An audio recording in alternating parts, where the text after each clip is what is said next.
বেশি ভালো না, মন্ডল না, ঘরে আমরা তো একটা উস্কা খাইলাম, ব্যাপারটা ঠিক বুঝলাম না। দানটা শেষ।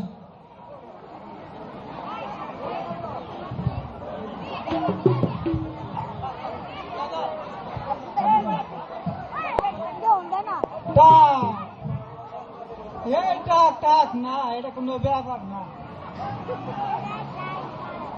আপনারা মনে হয় খুব হাসছেন।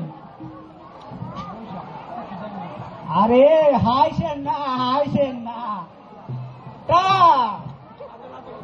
তবে এবার ভালো হয়ে যাইব, মাথায় প্রতি ফুলও যাইব। আর কি এটা এবার ইনশাল্লাহ হয়ে যাইব। আরে ওদের হাসপাতাল কবির আছে না, মাথায় ইনশাল্লাহ চুল গজাই দিব। যাই কবিরাজের কাছে যাই। রাস্তাঘাটে চলছে কোথাকার বুতাম কোথাও ধুইলাম ঠেয়ারি পাই না। বুতাম দেখছেন বই ধুইলাম টয়লেটে তো নাই, বুতাম গেল। ও বুতাম কাকা কাকা আর উঠে ব্যাপারটা বুঝলাম না। যাই কবিরাজের বাড়িতে ঘুরে ঘুরে আসি, দেখি তাকে কি সমাধান হয়।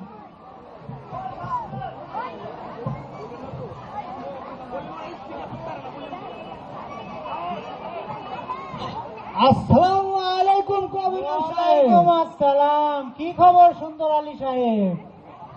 এই তো ভালো, গরিবের ভালো চলছে আর কি।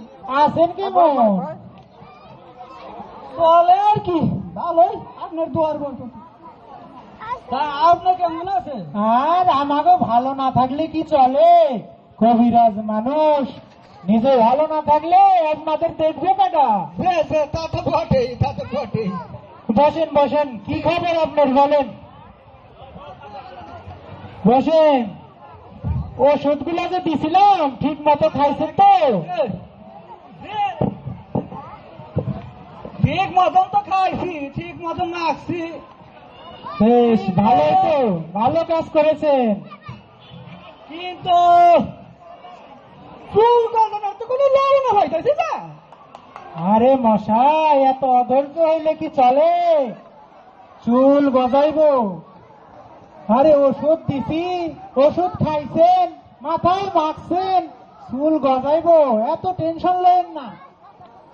না, কইছিলাম কি, আমি তো আবার 60 বছরের যুবক। খুব হাসালেন তো, 60 বছরের আমার যুবক। যদি শাদি করে নাই, 60 বছরের কি আর 100 বছরের কি? ও বুঝতে পেরেছি, আপনি তাহলে বিবাহিত না অবিবাহিত? আরে কোনো চিন্তা করেন না, কত যুবক 60 বছরের যুবক আমার কাছ থেকে ওষুধ নিয়ে কত সুখে শান্তিতে ঘর সংসার করতেছে, আর আপনি তো স্যার।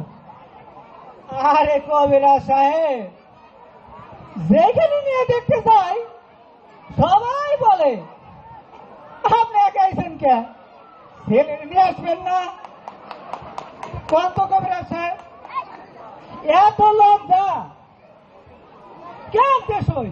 আরে লজ্জার কি আছে? আমার চিকিৎসা ব্যয় কত যুবক ভালো হয়ে গেল, হ্যাঁ, আর আপনি তো কোন স্যার, আপনিও ভালো হয়ে যাবেন, কোনো টেনশন নেন না। না না না, এই জন্যই তো আপনার কাছে আইলাম। হ্যাঁ শুনেন মুসা। আরে শুনেন, বলেন বলেন। এত হতাশ হবেন না, না, আর একটু ধৈর্য ধরেন। আরে ইরি ধান ক্ষেত তো চিনেন, কি করে জানেন?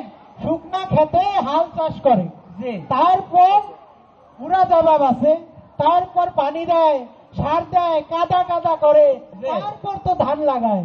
আরে আমি যে ওষুধ দিছি এটা তো আপনি প্রাথমিক চিকিৎসা করছি মাত্র। আপনার মাথায় ওষুধ খাইছেন, মাথায় লাগাইছেন, এখন আপনার এই যে ফেংসার মতো চুল, হ্যাঁ, এই চুলের মধ্যে যদি নতুন চুল গজায় ওঠে তাহলে কি হইব? এই পুরান চুল আর নতুন চুলে একটা হিবিজিবি ভালো হয়ে যাইব না? সেই জন্যেই আমি যে ওষুধ দিছি, প্রথমে আপনার মাথার সব চুল সব চুল সাফ হয়ে যাবো কইরা। আরে হতাশ হইন না, হতাশ হইন না। আপনার কাছে আইলাম চুল গজানোর জন্য, আপনি সব সাফ করে দিবেন? আরে মশাই, নতুন চুল গজাইবো কেমনে? পুরান চুল যদি পয়রা সাফ না হয়, নতুন চুল কেমনে গজাইবো? ও আগে পুরান চুল পয়রা সাফ হোক, তারপর তো নতুন চুল গজাইবেন। ও আচ্ছা।